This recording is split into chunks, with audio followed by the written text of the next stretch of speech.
Hi friends, ఇది ఇంకొక Meesho hall. ఇది ఒక Meesho cut work sari. Videos చూస్తూ అనిపిస్తే లైక్, షేర్, సబ్స్క్రైబ్ చేయండి. లింక్స్ కావాలంటే కామెంట్ చేయండి.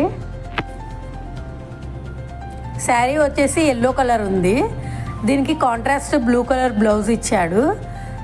శారీ ఎడ్జెస్ అంతా కట్ వర్క్ వచ్చింది, దానిపైన మోతీ వర్క్ వచ్చింది. శారీలో అంతా బూటీస్ వచ్చాయి. బ్లౌజ్ కూడా సేమ్ హ్యాండ్స్కి కట్ వర్క్ వచ్చింది. అంతా మిగతా అంతా బూటీస్ ఇచ్చారు. ఇది చిన్న చిన్న ఫంక్షన్స్కి, గెట్ టుగెదర్స్కి, హల్దీ ఫంక్షన్స్కి కరెక్ట్గా ఉంటుంది. వర్క్ అంతా చాలా నీట్గా ఉంది, సూపర్గా ఉంది. శారీ వచ్చేసి షైనింగ్ ఉంది, క్రష్ ఉంది. సబ్స్క్రైబ్ చేయండి. బాయ్.